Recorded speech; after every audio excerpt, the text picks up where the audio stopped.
에게 봄에 비를 구하면 각 사람에게 내려주셔서 또 채소를 그들에게 주시겠다, 농산물을 주시겠다는 뜻이죠. 그동안 이제 거짓 목자들과 우상 숭배 때문에 고생했지만 이제 하나님께서 모든 것을 바로잡아 주시고 회복 주실 것을 약속하시는 그런 말씀입니다. 그들을 압제하던 모든 원수들을 심판하셔서 그들에게 이제 잃어버렸던 기쁨을 다시 되찾도록 은혜를 베푸실 것을 약속합니다. 마치 출애굽처럼 압제하던 나라에서 이스라엘 백성들이 다시 약속의 땅 가나안으로 돌아오게 될 것이다. 그러니 너희들은 하나님만 의지하여 견고하도록 그렇게 하나님께서 만드시겠다 약속하시는 그런 내용이 되겠습니다. 오늘 전체적으로 끌고 가는 전체 주제 키워드는 회복입니다. 회복. 첫 번째 1절에서 3절까지 우리가 우상을 버리고 하나님께 간구할 때 은혜를 베풀어 주실 줄로 믿습니다. 여기서 1절에 나오는 봄은 만물이 소생하고 또 농사가 시작되는 계절이죠. 하나님은 어제 본문이었죠. 9장 17절에 뭐라고 했습니까? 백성들에게 곡식과 새 포도주를 주셔서 처녀와 청년들이 강건하게 하고 형통하게 하고 아름답게 하겠다. 이런 축복의 약속을 하셨죠. 하셨습니다. 그러나 오늘 말씀을 보면 이런 축복이 그냥 가만히 있으면 저절로 주어지고 이루어지는 것이 아니라는 것을 우리에게 보여줘요. 백성이 해야 할 일이 있어요. 그러니까 성도들이 해야 할 일이 있다는 말이죠. 그것은 1절의 말씀대로 이런 하나님께서 아름답게 하시고 강건하게 하시고 형통하게 하시고, 어제 마지막 절이 그거였어요. 이런 축복의 약속을 했으면 그 약속을 붙들고 어떻게 됩니까? 간구해야 돼요. 기도해야 된다고. 오늘 1절에 보면 뭐죠? 봄비가 올 때에, 정말 축복이 필요할 때에, 농사를 시작해야 될 그때에, 정말 비가 간절히 아쉬울 때에, 그때예요. 봄 때라는 것은 여호와라고 하는데, 여호와를 설명해 주세요. 곧 구름을 일게 하시는, 구름을 일으키게 할, 이 영역은 아직도 해결되지 않은 문제예요. 아직도 완전하게 해결할 수가 없어요. 누가 구름을 오게 하고 누가 비를 오게 하고 누가 비를 그치게 합니까? 달나라를 왔다 갔다 하는 이 21세기에도 여전히 비는 하늘을 쳐다봐야 되는 것이죠. 비를 내리게도 하고 비를 안 내리기도 하시고, 구름을 일게 하여 비를 내리게 하시는 여호와께 뭐하라? 구하라. 구하라. 구하라. 구해야 하나님의 축복이 실제적으로 가시적으로 우리 삶에 미치게 되고 우리는 그 혜택을 누리게 될 줄로 믿습니다. 그러면 하나님께서 뭐라고 하십니까? 그 약속대로 충분한 소낙비, 찔끔찔끔 이렇게 내리는 것이 아니라 충분히, 소낙비라고 표현하는 것은 충분히 내리는 양을 말하는 것이, 충분히 내리되 또 그냥 몽창 내리면 어떻게 하겠어요? 그래서 각 사람에게 혜택이 돌아가도록 밭의 채소를 각 사람에게 주시리라. 이 얘기는 비를 내리게 해서 각 사람에게 먹을 것이 생기도록, 여기서 채소라는 것은 먹거리를 말하는 것이 축복이죠. 그런데 왜 유다 백성들이 이렇게 약속을 하고 하나님께서 행하시겠다고 다 알려주는데도 불구하고 왜 구하지 않을까요? 그 이유는 2절에 나와요. 드라빔은 우상을 말해요. 갖고 다니는 작은 우상. 여러분 기억나십니까? 야곱이 외삼촌 라반의 집에서 나올 때 와이프 첩 둘, 그래가지고 총 4명의 부인하고 나오는데, 이걸 레아는 그런 머리가 안 도는 것 같아요. 애는 잘났지만. 라헬, 얘가 똑똑해 보니까. 영어 레이첼. 라헬, 얘가 아버지의 그 여러 가지 축복을 자기가 다 가로채고 싶은 거예요. 꼭 야곱, 그런 사람끼리 만나요. 또 그런 사람을 또 알아보고, 선수가. 그래서 드라빔이라는 것은 가족, 그러니까 일본이나 뭐 이런 데 가면은, 저는 멕시코나 이런 데 가도 느껴지는데, 가족들이 모시는, 중국도 이런 거 있잖아요. 집안에서 이렇게 조그마한 우상. 그걸 드라빔이라고 해요. 드라빔. 가정마다 모시는 조상신이든지 뭔 신이든지 하여튼 어쨌든 그것들을 몰래 훔쳐나와가지고 세상에 자기 밑에다가 감춰요. 얼마나 그리고 뭐라고 그래요? 라헬이 막 수색을 하니까, 제가 요즘 생리 중이라서 이러니 어떻게 그거를 딸이라도 그것을 들춰낼 수가 있겠어요? 그래가지고 훔쳐나온 게 그 드라빔이에요.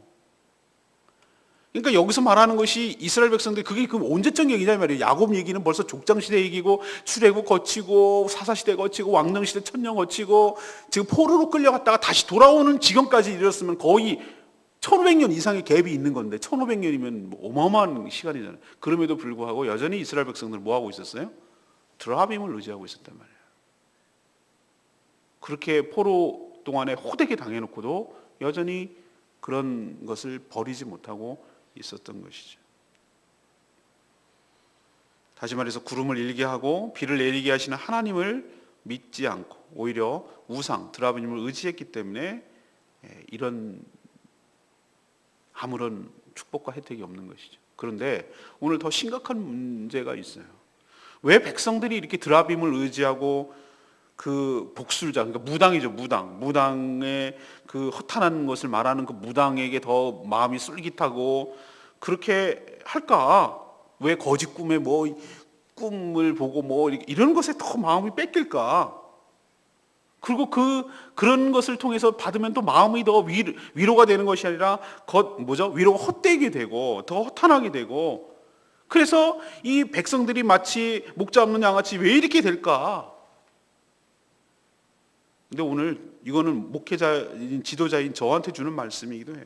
이런 원인은요, 순념소가 이제 앞장선 리더일 수도 있고 우상의 상징적인 모습일 수도 있어요. 그것을 순념소로 비유되는 그 목자들, 이 백성들을 잘 이끌어가야 될 목자들이 직무유기를 했기 때문에 그렇단 말이에요. 다시 말해서 목자들이 백성들이 바른 길로 갈 수 있도록 하나님의 말씀을 온전히 전하고 백성들을 바르게 축복하고 그렇게 양육해야 될 책임이 있는데 그 책임을 다하지 않으니까 백성들이 드라빔의 마음을 뺏기고 무당이나 점술가의 마음을 뺏기고, 그래서 마치 목자 없는 양떼처럼 유리방황하고 이리 뜯기고 저리 뜯기고 먹지도 못하고 길거리의 꽃제비들처럼 그렇게 산다 이 말이에요. 하나님이 속상해서 하시는 말씀이에요. 내가 3절에 뭐래요? 목자들에게 노를 바라여 내가 순념수를 벌하리라. 바르게 백성들을 인도하지 못한 그 책임을 내가 묻겠다 라고 하나님께서 얘기하시는 거예요. 하나님께서 바르게 말씀을 선포하지 못하고 온전히 전하지 못한 책임을 물으실 거예요, 지도자들에게. 그건 이제 그쪽 얘기고, 여러분들은 어떻게 해야 되는가? 그럼에도 불구하고 바른 말씀, 바른 선포를 찾아야 돼요. 찾고 그 말씀에 귀 기울여야 될 줄로 믿습니다. 그래서 어디에다 허탄한 데 마음을 두지 말아야 되냐면은 무당의 말과 거짓 꿈, 환상에 더 솔깃하지 말아야 되는 것이에요. 거기에 더 솔깃하고 마음을 뺏기면 그 결과는 무엇입니까? 허탄한 된 것이고 거짓 위로에 빠지는 것이고 결국은 유리방황하며 고난을 받게 될 줄로 압니다. 말씀이 생명인 줄로 믿습니다. 하나님의 말씀을 가감없이 그대로, 그것이 좋으면 좋은 대로, 경고하면 경고한 대로, 우리를 책망하면 책망하는 대로, 축복하시고 위로하면 위로하는 대로 그대로 가감없이 알아듣기 쉽게 이 시대에 적용하고 나에게 개인에게 적용할 수 있도록 하나님께서 은혜를 부어주실 때, 다시 말해서 주의 종들을 통해서 하늘의 문을 열고 소나기처럼 은혜의 비가 쏟아지게 할 때 각 사람에게 채소, 먹을거리가 생명이 생겨나게 될 줄로 믿습니다. 이게 굉장히 중요한 하나님의 경고예요, 이 시대를 향한. 이제라도 깨닫고 우리 한국교회가 어디로 나가야 될지 방향을 바로 잡아야 돼요. 말씀의 회복이 있어야 될 줄로 믿습니다. 강단이 코미디화 되면 안 되고 강단이 사람의 눈치를 보면 위축되면 안 된다고요. 사람을 의식하고 사람을 의식하면 안 된다고요. 그냥 하나님의 말씀을 그 듣지 안 듣지는 그거는 그 각 사람에게 된 책임이에요. 그러나 바르게 전해야 될 책임은 목회자들에게 있어요. 그게 안 되니까 결과적으로 어떻게 되냐면 백성들이, 양들이 먹을 것이 없고 궁핍하고 돌아다니며 고생하는 거예요. 그 책임의 대가를 하나님께서 묻겠다는 거예요. 우리도 우리가 의지하는 드라빔 같은 우상, 의지하는 점술과 같은 솔깃한 것, 헛꿈, 뭘 받느니 안 받느니 뭐 일단 뭐 무슨 꿈, 이런 것에서 위로와 힌트를 삶의 지혜를 얻으려고 하지 말고 하나님의 약속을 붙들고, 하나님 분명히 축복하신다 했으니 그 약속의 근거에서 하나님께 간구할 때 간구해야 될지니라. 너희들이 비를 얻기 위해서 그런 약속이 있다고 약속 자체가 우리에게 축복 주는 것이 아니라 그 약속을 근거로 하나님께 부르짖고 간구할 때 하나님께서 은혜를 주시고 축복하여 주실 줄로 믿습니다. 이게 순서예요. 두 번째는 3절에서 7절 말씀. 하나님이 구원하셔서 모든 것을 회복시켜 주실 줄로 믿습니다. 하나님은 하나님을 의지하지 않아가지고 고통을 당하고 있는 이 백성들을 불쌍히 여기 그냥 두지 않으세요. 물론 깨닫게 하시려고 그 포로라는 큰 징계를 주시기도 했지만 그들을 다시 돌아오게 하셔서 오늘 보니까 잃어버렸던 기쁨을 되찾게 하여 주시고 마음의 즐거움을 주실 거라고 그렇게 약속하고 있습니다. 근데 그런 축복과 그런 즐거움과 기쁨을 어떻게 주시는가? 그런 순념소로 비유되는 연약한 목자 대신에 오늘 몇 절이죠? 4절에 비유됩니다. 4절에 뭐라고 그랬습니까? 모퉁이 돌, 말뚝, 싸우는 활, 권세 잡는, 이건 다 같은 한 사람이에요. 한 사람. 모퉁이 돌은 어디서 딱 들으면 어디서 나오는 거죠? 이게 신약시대 예수님이에요. 예수님이 건축자의 버린 돌이 됐는데 예수님이 뭐가 됐다고요? 건축물에 모퉁이 돌 때라고요. 가장 기초서, 베이직 스톤, 코너 스톤, 가장 핵심되는, 건물이 서는데 가장 핵심되는, 베드로로 표현할까요? 반석 위에 내 교회를 세우리니. 신앙 고백. 그러니까 다시 말해서 예수 그리스도예요. 예수 그리스도. 이건 다 예수 그리스도를 상징하는 거예요. 다 기초잖아요. 모퉁이 돌, 말뚝은 기본이잖아요. 거기를 중심으로 묶여지잖아요. 싸우는 활, 권세 잡은 자, 백성들을 순념소처럼 이리저리 치받기나 하고 제대로 인도하지 못하는 그런 목자 말고 진정한 목자, 이런 메시아 예수 그리스도를 이 땅에 보내셔서 악한 원수들, 백성들을 압제하는 그 악한 원수들을 제압하시고 또 그들을 부끄럽게 하시고 택한 백성들을 견고하게 하시고 그들을 죄악에서, 사단의 올가미에서, 사단의 영향력에서, 그 권세에서 해방하여 주실 줄로 믿습니다. 구원은 오늘 말씀 쭉 살펴보면 전적으로 하나님의 계획이고 하나님의 계획 속에서 나오고 지혜 속에서 나오고 그리고 하나님께서 그것을 행하시려는 그 의지 가운데 나오는 것이에요. 그럼 왜 그렇게 하시는가? 아까 이번 주 초반에 말씀드렸잖아요. 택한 백성들을 질투하기까지 사랑하시는 그 사랑 때문에 이렇게 행하시는 줄로 믿습니다. 인간은 언약을 어겨서 깼지만 하나님은 그들을 버리지 않고 다시 그들의 하나님이 되어주셔서 그들의 기도를 들어주시고 함께 하실 줄로 믿습니다. 이것이 바로 하나님의 계획이고 축복이에요. 그리고 회복이고요. 이미 그것이 시작됐고 우리 삶을 통하여 그 회복을 누리고 있는 줄로 믿습니다. 우리가 살아가고 있는 것을 가만히 생각해 보면 이런 놀라운 하나님의 은혜가 적용되고 있어요.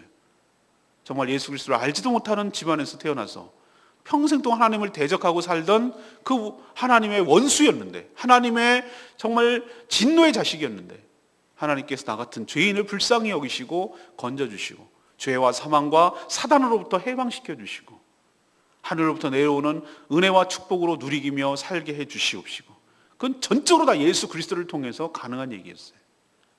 이 놀라운 구원의 은총이 여러분 가운데도 있고 여러분 주변에도 있고 이것을 계속해서 누리는 복된 인생 되기를 축복합니다. 세 번째는 8절에서 12절까지 말씀이에요. 하나님께로 돌아오게 하셔서 크신 복을 주실 거라는 겁니다. 8절에서부터 나오는 그 쭉 설명과 비유는 마치 꼭 제2의 출애굽처럼 보여요.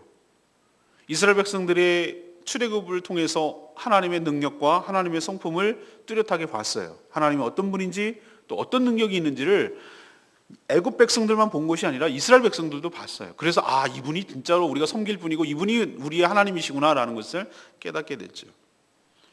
그리고 출애굽은 동시에 하나님의 택한 백성들, 민족으로서 첫 출발을 할 수 있는 민족의 첫 출발이기도 해요. 독립된 국가로서 하나님의 은혜를 받아 누리며 살아갈 수 있는 첫 출발이 되기도 한 것이죠. 근데 바벨론 포로도 뭐라고 비유를 하냐면 이렇게 비유를 합니다. 제2의 뭐다? 제2의 출애굽이다. 상황은 비슷하거든요. 그들이 포로로 잡혀 있었어요. 자신의 백성들을 하나님께서 그냥 두지 아니하고 마치 오늘 비유로 얘기합니다. 8절에 휘파람을 불러서 흩어진 양들을 모으시는 목자로 자신을 자칭하시고 보여주세요. 저도 그 영상 언제 한번 보여드리려고 좀 대기하고 있는데 정말 신기해요. 관광객들이 가서 뭐 매 소리를 하고 무슨 생쇼를 해도 절대 양이 꼼짝도 안 하고 귀뚱도 안 하고 풀만 뜯어먹고 있어요. 근데 목자가 뭐라고 쉬 이렇게 하니까 아니 왜 이걸 다 고개를 쳐들더니만 양들이 그 풀 먹다가 다 와글와글 다 모이는 거예요. 너무 신기하더라고요. 요한복음 10장 말씀이 맞구나. 양도 목자를 알고 목자도 양을 알아요. 그 음성을 알아요. 왜? 이분이 날 먹이는 분이구나. 이분이 날 주는 그걸 아는 거예요. 그래서 다 모이더라고. 관광객들이 너무 막 신나가지고 환호하고 사진 찍고 난리 났어요. 이야, 신기하대요. 제가 그거 보고 깨달았어요. 하나님이 8절에 이 말씀하신 것이 이게 사실이구나. 당신의 양들을 어떻게 합니까? 휘파람을 불어서 그들을 다 모아요. 왜 근데 흩어졌는데요? 하나님의 징계를 받아서 열방 곳곳에다 흩어졌거든요. 하지만 하나님은 그들의 하나님, 그들이 하나님과 그 언약을 기억하고 다시 살아서 돌아와 거할 곳이 부족함이 없도록까지 그렇게 번성할 것을 하나님께서 약속하고 있습니다. 압제하며 끝까지 따라와 죽이려던 애굽 병사처럼 이스라엘 원수들은 그렇게 바다에 수장시키듯이 바다 물결을 일으켜서 그들이 원수들이 추적하는 것을 막으시고 그들이 진멸당하도록 그렇게 하나님께서 하실 것을 약속하고 있습니다. 하나님이 이 약속을 이행하셔서 이스라엘 백성들을 하나님을 의지하도록 경고하도록 그렇게 만들어 주신다고 오늘 마지막 절에 약속하고 있어요. 우리도 마찬가지예요. 원수 사단이 강해 보여도 하나님께서 그 모든 것들을 언약을 기억하사 우리 살아서 우리 백성들을 오늘 살아서 또 부활에 관련되는 거죠. 우리가 죽어서가 아니라 살아서 우리 생명이 죽지 않고 살아서 하나님께로 돌아오게 될 줄로 믿습니다. 그 원수들은 우리를 추적하죠. 그러나 하나님께서 바닷물을 일으켜서 애굽 병사들을 홍해 바다에 쓸어버리듯이 우리의 원수들을 지옥에 쳐놓으시고 우리를 온전히 분리해내셔서 구원하실 줄로 믿습니다. 그러니 이 약속을 믿고 우리 백성들은 어떻게 하라고요? 하나님을 의지하고 더욱더 견고하게 되도록 신앙이 단단해지기를 간절히 원합니다. 저는 2절 말씀 아까도 좀 제가 말씀드렸는데 그 위로가 헛됨으로 백성들이 양같이 류하며 목자가 없으므로 공고를 당하리니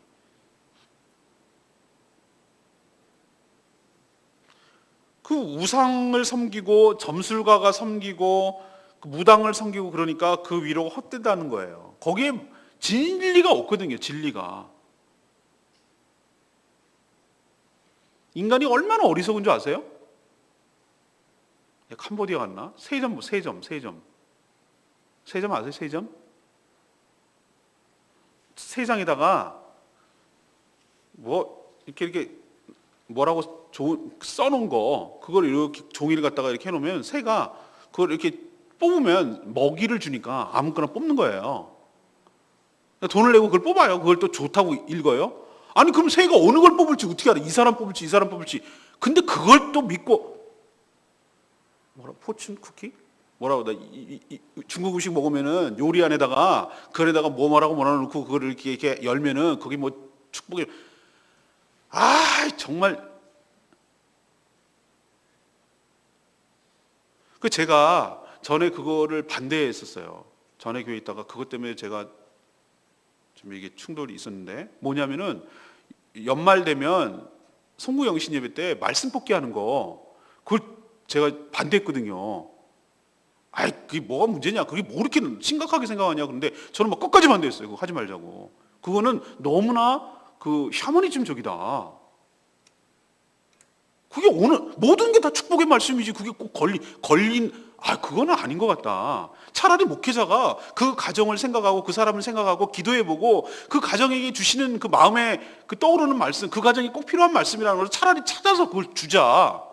저 그랬거든요. 그래서 대신방 할 때마다 제가 그 일부러 다 일일이 쳐가지고 액자로 넣어가지고 하나씩 그 가정에 필요한 말씀을 주죠. 그거는 맞지만 그 축복이 그 가정에 합당한 말씀이 죄종을 주는. 근데 뽑기는 아닌 것 같아요. 내가 봐도 아무리 생각해도 아직까지 하고 있는 교회들이 많지만 왜 그런가? 기독교 안에 그것이 샤머니즘의 요소가 들어오는 것이 아닐까? 그냥 제 생각이에요. 이거까지 내가 확실히 있게 말을 못 하겠는데 어쨌든 저는 좀 부정적이에요. 거기에 대해서. 제가 드리고 싶은 말은 뭐냐? 어느 시대나 백성들이 유리방어하고 공고한 삶을 사는 이유는 뭘까? 그런 하나님의 말씀을 맡은 종들이 제대로 책임을 다하지 않기 때문이에요. 저는 그거라고 확신해요. 말씀에 생명이 있는 줄로 믿습니다. 말씀에 능력이 있어요. 그냥 우리는 그 무슨 성경책을 여러 책 중에 하나라고 여기지 않아요. 생명의 진리의 말씀이에요. 살아있는 하나님의 말씀이에요. 우리를 죽은 영혼을, 마른 뼈다귀 같은 영혼을 하나님의 군대로 만드는 능력이 하나님의 말씀에 있는 줄로 믿습니다. 말씀을 통해 살아나는 거예요. 근데 그 생명의 말씀을 온전히 선포하고 주지 못하기 때문에, 통로가 막혀버렸기 때문에 모든 주의 백성들이 질식하고 굶고 배고파하고 힘들어하니까 자꾸 엉뚱한 거 자꾸 먹으려고 그러고 풀 먹고 막 그래서 독에 걸리고 이렇게 되는 거예요. 하나님의 뜻을 분명하게 보여줘야 되는데 그것이 없으니까 자꾸 백성들이 우상과 미신에 빠져서 잘못된 길로 가고 고통을 겪는 거라 이 말이죠. 그래서 이 말씀을 딱 들을 때마다 엄청나게 책임을 느껴지는 거예요. 마지막 이 시대에 말씀을 맡은 주의 종, 이거 누구도 대신할 수가 없거든요. 저만이 할 수가 있는 일이잖아요. 어쨌든 간에 지금 상황은. 그래서 정말 더 무서운 책임, 그리고 무거운 책임, 이런 것들을 더 느끼는 거예요. 내가 진짜로 신경을 써야 되고 더 바르게 해야 될 일은 이 일이구나. 말씀을 잘 묵상하고 잘 요리를 하고, 그래서 먹기 좋게 잘 매일매일 찬밥 주지 말고 냉장고에 넣은 거 그거 금방 알거든요. 냉장고에 넣어놓고 렌즈에 데운 거 금방 알아요.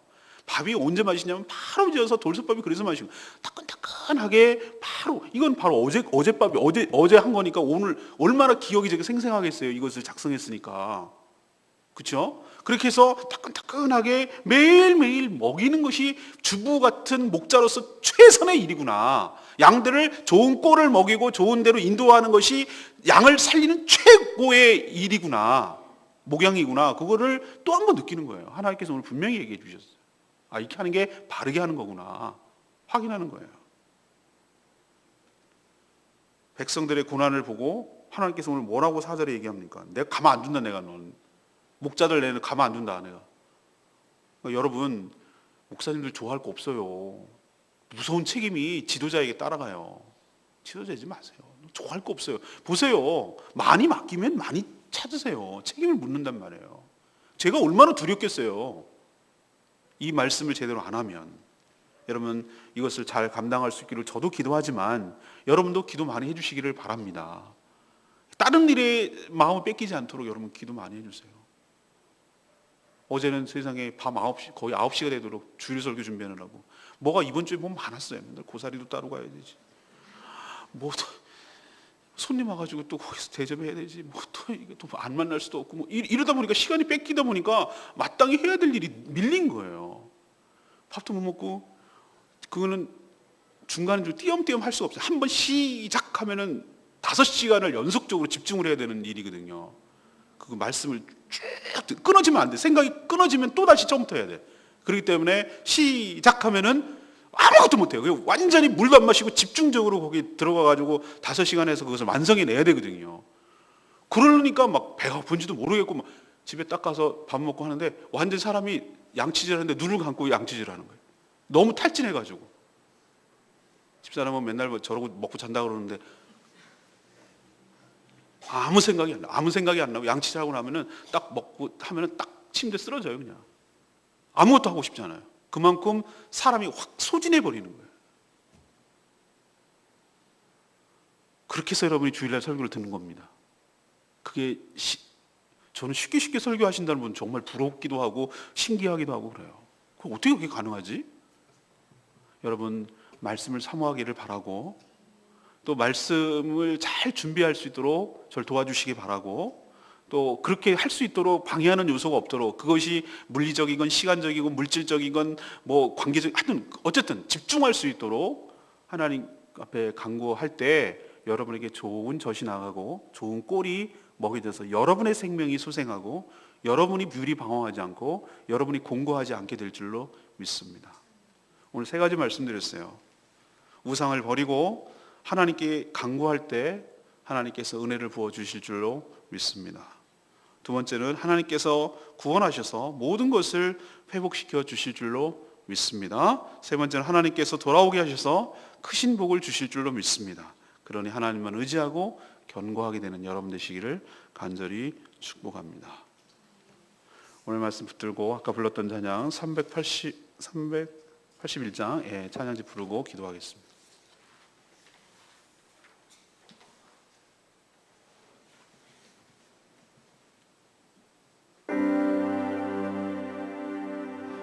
오늘 눈물로 하늘의 씨앗을 심고 하나님께서 황폐됐던 이곳이 순결한 꽃들이 피어나고 푸른 의의 나무가 가득한 세상을 하나님께서 만들어 주실 것을 믿고 회복시켜 주실 것을 믿고 믿음으로 오늘도 나아가는 저희도 되기를 원합니다. 우리 찬양하겠습니다.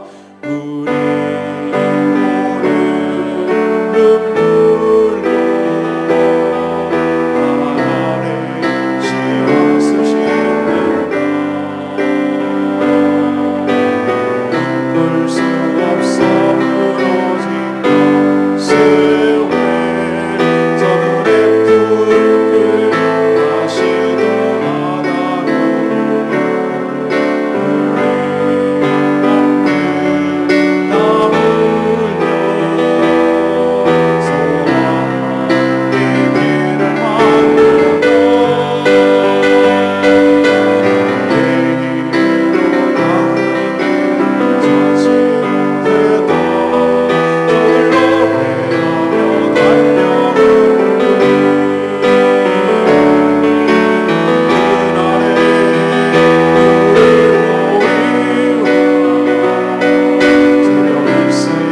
하나님께서 행하심으로 우리가 보게 될 줄로 믿습니다.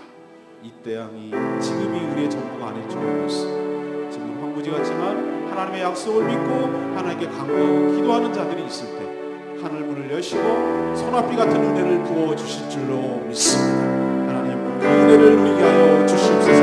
다같이 동성으로 하나님 앞에 간구하며 기도하겠습니다. 주여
기도해서 그것을 받아 누려야 될 책임이 저희에게 있음을 알려주시니 감사합니다. 그러니 이제는 약속의 말씀 붙들고 기도해서 하늘문을 여시고 내려주신 소낙비 같은 은혜를 받아 누려 우리 밭에 채소가 넘쳐남으로 각 사람에게 주시는 하나님의 은혜를 받아 누리기를 원하나이다. 더 이상 우상과 미신에 현혹되지 않게 해주시고 그런데 마음 뺏겨서 괜히 마음만 괴롭고 허탄한 데 빠지지 않게 하여 주시옵시고 구원을 이행하시는 하나님만 전적으로 신뢰하며 의지하게 하여 주시옵소서. 지금은 비록 포로로 잡혀 도저히 나올 수 없는 것처럼 현실은 척박하지만 하나님께서 행하시면 분명 성취될 줄로 믿습니다. 하나님의 이름을 걸고 행하시는 구원의 역사를 믿음으로 취하며 누리게 하여 주시옵소서. 하나님만 더욱 의지하고 상황에 흔들리지 않는 견고한 신앙생활을 할 수 있도록 은혜를 부어 주시옵소서. 오늘도 하나님 앞에 간구하는 모든 기도 주님께서 들응답하여 주시옵시고, 오늘 행해지는 어린이를 향한 전도 주님께서 축복하시고 사단막이 틈타지 않게 하시고, 꼭 필요한 복음이 필요한 영혼들에게 복음의 씨앗이 심겨져서 언젠가는 그 씨앗이 발아되고 하나님 앞에 정말 꽃피울 날이 오게 될 줄로 믿습니다. 그래서 제주도가 변하게 하시고 복음으로 하나님 앞에 올려드리는 복된 땅 되도록 축복하여 주시옵소서. 오늘도 제주도에 임원회가 있습니다. 주님 축복하시고 잘 섬길 수 있도록 은혜를 부어 주시옵소서. 하나님 연약한 성도들 붙들어 주시옵시고, 하나님 중보기도로 나아갈 때 그들의 모든 삶에서 건져주시고 하나님 복 내려 주시옵소서. 주님께 모든 것 맡기고 예수 그리스도의 이름으로 기도합니다. 아멘. 오늘 하루도 말씀과 기도로 승리하시길 바랍니다. 기도하겠습니다.